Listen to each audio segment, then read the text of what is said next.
নমস্কার, বড়দের প্রণাম, ছোটদের ভালোবাসা জানিয়ে আজকে নতুন একটা ব্লগ শেয়ার করছি। আর তোমাদের সবাইকে স্বাগত সুজাতার সংসারে। আশা করি তোমরা অনেক অনেক ভালো আছো, আমরাও ভালো আছি। জন্মাষ্টমী পরের দিন যাচ্ছি নন্দ উৎসব আশ্রমে, সেখানে হচ্ছে প্রসাদ খাওয়া। তো মেয়ের স্কুল ছুটি হয়ে গেছিলো 1টার মধ্যে, তাই আমরা 2টো 2:30টার মধ্যে বেরিয়ে পড়ছি। সব বাড়ির কাজকর্ম করে আমি, আমার ভাসুরের মেয়ে, আমার যা, তারপরে আমার মেয়ে। ওরও একটা চ্যানেল আছে পায়েল মন পাখি, তোমরা দেখো। ও রাত 11টায় লাইভ করে, যদি সম্ভব হয় জয়েন হয়েও। ও খুব ভালো, ওর চ্যানেলটা মনি হয়ে গেছে, ডলার জমছে। এই যে আমাদের রাস্তা দিয়ে যাচ্ছি, অনেকটা দূর, তো হেঁটেই যাব। তো এত রোদ, ওরা রোদ ছাতা নিচ্ছিল না, আমি নিয়েছি বলে আমাকে ভেঙাচ্ছিল। হ্যাঁ, মেঘ করেছে তাও ছাতা নিয়েছে। একটু রোদের আলো ছিল আর কি, রোদ রোদ ছিল। তারপরে তো চলে এলাম গুরুদেবের আশ্রমে। দেখো কত রকমের আইটেম, সেই প্রসাদের বালতিগুলো রয়েছে। এটা পেছন সাইড, প্রচুর লোক খায়। আমি কখনো আসিনি, এই প্রথম আসলাম নন্দ উৎসবে আশ্রমে। আমি, আমার মেয়ে, আমার ভাসুরের মেয়ে আর আমার যা। তো যা তো সবসময় আশ্রমে আসে, এই আশ্রমের সঙ্গে সবসময় উনি জড়িত আছে। সেই জন্য আমাদের অতক্ষণ লাইন দিতে হয়নি, আমরা ভেতর দিয়ে ঢুকে যাচ্ছি। একটা দাদা ছিল, বকা দিচ্ছিল, কিন্তু আমরা তো তাদের কথা শুনবো না, তবু আমরা যথারীতি চলে এসেছি। আর এখানে না আগের দিন রাতে, মানে কি জন্মাষ্টমীর দিন রাতে তোমার সারা রাত গান হয়েছে, নীলা কীর্তন হয়েছে। এই যে গুরুদেবের ছবি, রাধা গোবিন্দের ছবি সব সাজিয়েছে। এক বৈঠক উঠে গেছে, পরের বৈঠকে আমরা বসিনি আর কি, পরের বসবো বলে দাঁড়িয়ে আছি ঘাড়ের মধ্যে প্রসাদ খাওয়ার জন্য। এরকম অনেক অনেক মানুষ এসছে। আর এটা হচ্ছে আমাদের যেহেতু তাহেরপুরে সব বরিশালের লোক, তো এখানে সব শ্রীগুরুর দীক্ষিতই বেশিরভাগ।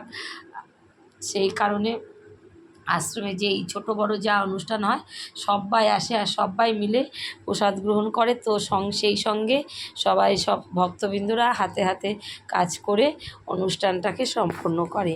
আর একা তো এত বড় অনুষ্ঠান সম্ভব না চালানো, সেই কারণে প্রচুর লোক আর প্রচুর শিষ্যবৃন্দরা এসে কাজ করে। এই যে বৈঠক শেষ হলে এবার আমরা বসবো, তো আমি দাঁড়িয়েই আছি, আমি যার পাশে বসবো তার পেছনেই দাঁড়িয়ে আছি আর বসে বসে ভিডিও করছি। এখনও তো আগের থেকে জায়গা না রাখলে হয়তো দেরি হবে। জায়গা পাবো না যে তা না, পাবো, কিন্তু দেরি হবে। দেখো ওই যে রাধা গোবিন্দ, এখানে সারা রাত কালকে গান হয়েছে। এটা তো ছোটোখাটো অনুষ্ঠান, কিন্তু দোলের সময় সেই বড় অনুষ্ঠান করে। তোমরা যারা আমার ভিডিও দেখেছো তোমরা কিন্তু জানো। দেখো রাধা গোবিন্দটাকেও খুব সুন্দর সাজিয়েছে। এই যে এটা গুরুদেব, শ্রীগুরু আর কি। তো আমরা বসে পড়েছি, এখনও পাতা দেয়নি, বসছি। আর এর মধ্যে প্রচুর লোক বসবে, কটা যে সারাদিনে বৈঠক বসবে কিছুই জানি না। তারপরে দেখো দিদি সবার এঁটো মুছে নিচ্ছে। ওই যে ব্লু কালারের ব্লাউজ পরা, উনি তো আগের দিন রাতে এসেছিলো, তরকারি কেটেছে। 2-3 দিন ধরেই আসা যাওয়া করছে, কিন্তু জন্মাষ্টমীর দিন সারা রাত অনুষ্ঠান হয়েছে। তারপরে ফল টল কাটা, তারপরে সবজি কাটা। এত লোকের আয়োজন, প্রচুর সবজি কাটতে হয়। সেই জন্য তো একা 2-3 জন লোকে হয় না, প্রচুর লোক চলে আসে এখানে কাজ করতে। এই যে আমার ভাসুরের মেয়ে বসে পড়েছে, আমিও বসেছি।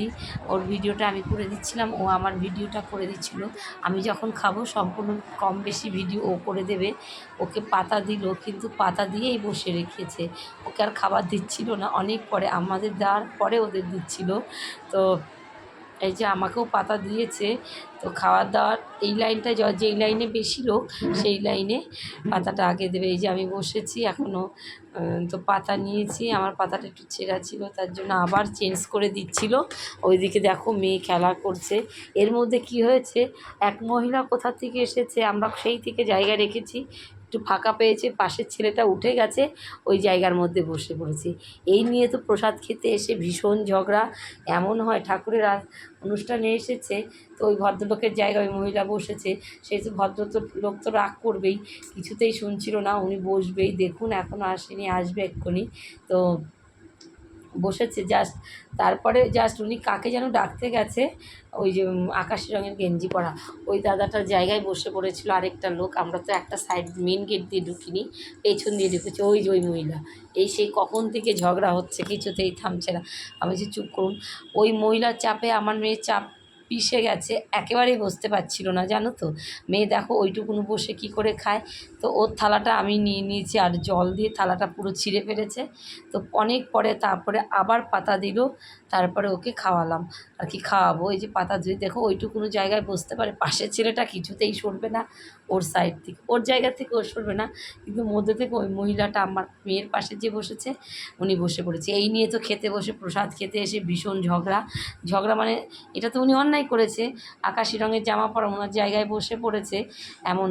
উনি বলেছে আমি জায়গা পেয়েছি, আমি উঠবো না। আমি তো তাহলে কোথায় বসবো, আমি বলছি সাইডে কোথাও জায়গা আছে বসে পড়ুন। উনি কিন্তু ছিল না, ওই দাদাগুলো অনেকক্ষণ ধরে দাঁড়িয়েছিল, কিন্তু ওই দাদাগুলোর জায়গায় বসে পড়েছে এমন। তো সবাই প্রসাদ দেবে বলে প্রস্তুতি নিচ্ছে। প্রসাদে কিন্তু অনেক ধরনের আইটেম ছিল, তালের বড়া ছিল, পোলাও ছিল, সবার প্রথমে গুরুদেবের যেটা মেন প্রসাদ সেটা ছিল। তারপরে কচুর শাক ছিল, একটা আলু সয়াবিন দিয়ে তরকারি ছিল, মুগ ডাল ছিল, চাটনি, তারপরে তোমার পায়েস, এটাই ছিল মেনু। আর তালের বড়া সব্বাইকে দিয়েছিল। আর কচু শাকটা এত ভালো হয়েছিল, আমি মন ভরে খেয়েছি। অনেক দিন পরে বাড়িতে হয়তো রান্না করলে এত ভালো হয় না, কিন্তু আশ্রমে যখনই আসি কচুর শাকটা সেই হয়। এদিকে মেয়েকে খাইয়ে দিচ্ছি আর আমি খাচ্ছি, অনেকটা দিয়েছিল তো হয়ে গেছিলো। তারপরে দেখো ওই মহিলা তো মহা তলিবে খাচ্ছে ঝগড়া টগড়া করে আরাম করে। এদিকে আমার মেয়ে কিছুতেই বসতে পারছে না, দেখো ওইভাবে বসা যায়। আমি বলছি ওনার গায়ে শুয়ে পড়, শুয়ে শুয়ে খা। কী করব, আমিও ঠিক করে বসতে পারছিলাম না। চুড়িদার পরে আসলে একরকম, শাড়ি পরে আসলে তো আরও আঁটো-সাঁটো, কিছুতেই বসতে পারছিলাম। তো আমি তারপর প্রসাদ খাচ্ছি, আমাদের ব্যাচটা শুরু হয়েছে। তো আমি আলু সোয়াবিনের তরকারি অল্প একটু নিয়েছিলাম। তো আমার খাওয়া দাওয়া কমপ্লিট। আমি খাই না, কী যেন বলে, আমরা টক, তারপরে পায়েস টায়েস এগুলো কিছুই খাই না, তবু দিয়ে গেছে, কী করব, অবশেষে খেতেই হলো। এদিকে আমার মেয়ে, ভাসুরের মেয়েও শুরু করেছে খাওয়া দাওয়া, ওর প্রায় শেষ হয়ে গেছে, ওকেই দেবে। আমরা টক টক চাটনি এইসব নেবে বলে বসে আছে, দিচ্ছে না। তারপরে তো অনেক পরে হয়তো দেবে, সেই জন্য আমাদের ব্যাচটা শুরু হয়েছে। আর এদিকে দেখো আরেক ব্যাচ শুরু হয়ে গেছে।